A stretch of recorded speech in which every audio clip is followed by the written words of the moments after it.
I'm going to do is talk about several of these paintings where it's clearly transparent water and you can see to the base of what's happening, the rocks and logs and whatnot under the water. Excuse me. The biggest thing I can, and by the way, that's not code. The biggest thing I can say is you have to clear your mind of the idea of the whole transparency of the water. Because when we start thinking like that, our brain quickly starts filling information in and we get really confused because paint, generally speaking, is opaque. So how do we paint something that's transparent? And it gets into weird psychological stuff along those lines. So basically what it comes down to is quite honestly color and value. Now in some of these paintings I'm going to hit, I'm going to talk about three of them. You're going to get those vertical reflections like you see in this painting here with this. And you're going to get the horizontal base of these rocks underwater that go that way. And what happens is it gets confusing to our mind because you'll get this checkerboard effect. When do you paint which one? So you really have to kind of strategize and think about that. One of the other tricks is my approach for an area like this is different than it is up here. So up here, I start with the darks, go to the midtones, and then the lights. Down here, I start with the midtones, then I go to the darks, and then I might put the lightest lights over the top. And so that's important to keep in mind. Now, when I paint something like this, I don't get into exact measurements of each rock and where each little detail is and all that. I go for the overall effect. I think that's much more important, especially on something like this that's more organic and heavy rain might wash or move some of these rocks around anyway. But what I do is I chase colors along these lines, these more neutral greens, and then I try to vary them with some of the warmer notes, some of the more saturated notes like you see up here. And then once I have those down, and I see variety and a kind of a random quality to those, I'll go and I'll begin to look for these darker darks that are going to anchor these rocks and tell us what's going on. And those will do a lot to describe what's happening there. After that, I'll go and I'll place these vertical reflections over the water from these rocks and trees and whatnot. And in some cases, I might even do that as a dry brush effect over the top of this whole base once it's down. So you're really playing one thing off the other. These little ripples that were caused by the wind, I just sort of gently put those over the top and kept them played down enough that they didn't completely take over. They're sort of there, but they aren't. And then, of course, these lighter lights go right over the top of the water and any reflections related to them over the top. So, so it's fairly straightforward. On the next image, I want to show you it's a little bit more obvious. So in the water down here, what I did is I chased these midtones. You can see them here, and I'm just looking at those as value and color, and I try to create variety, just as though there were different sized rocks and different shaped rocks down under there. You know, a longer one here, a little bit larger here, smaller here, warmer here, maybe slightly cooler over here, a few reflections of the sky in there too, and just really watch it as you go and to get the relationships right. And once those are down again, then I chase these darks that will describe those or define those as rocks. They're the shadow side of the rocks. And then relative to reflections, you go in and start chasing these elements here. And again, it's a constant asking yourself at which point do you put them in? Do you put them in now while it's wet into wet, or do you want to dry brush those off over the top? Sometimes I'll just very gently throw a reflection like this down this way and then take a paper towel and just, once it's down, wipe it real quick. So you're removing most of the paint and that ghost image is still there. That can work to achieve the effect as well. But it's an illusion, folks. You're not painting reality here. It's color and value. A reflection is an illusion. So just keep that in mind.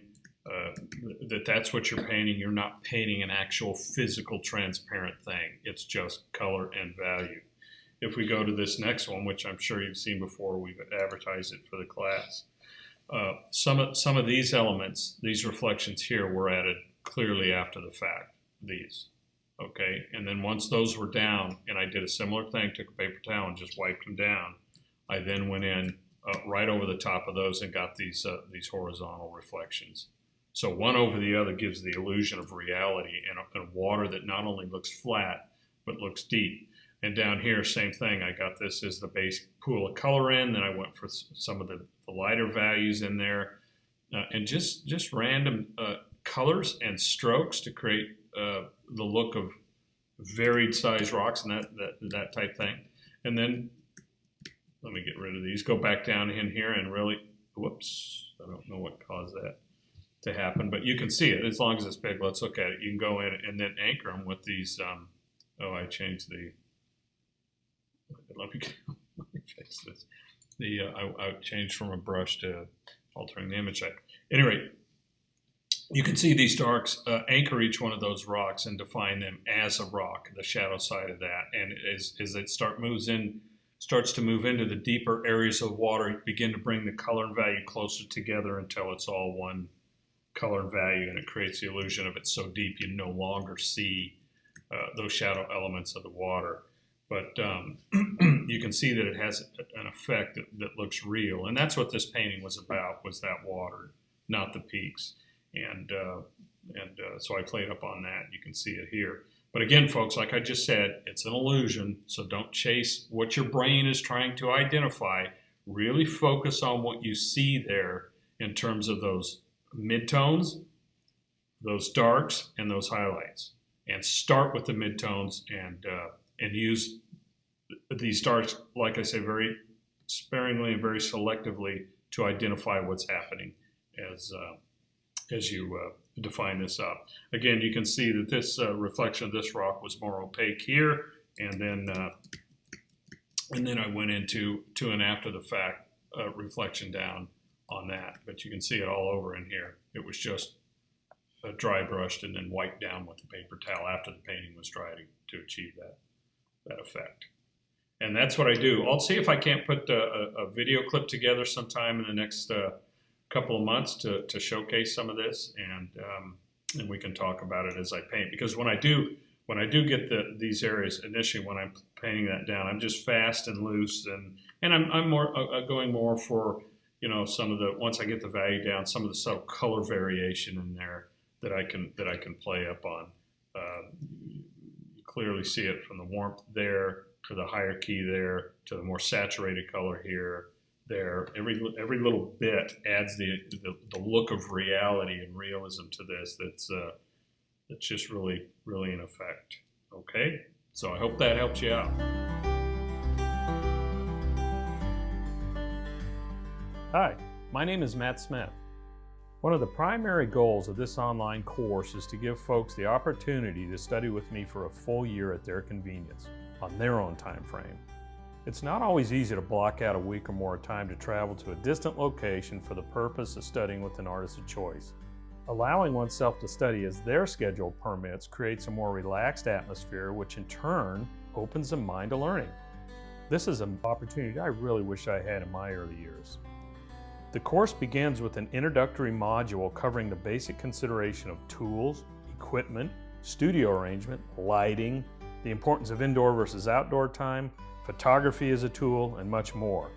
This first module will set the tone for the remaining modules, which will dive more deeply into the basics of drawing, value, design, and color. In the remaining 4 modules, I'll discuss why these basics are important, how to identify them, and in return, how to use them not only to analyze your chosen subject, but how to use them to create a blueprint for building your painting. It is so important to train your mind to see and think as an artist rather than someone who just documents what's in front of them. The way to do this is by understanding these fundamentals and applying them to the subject at hand.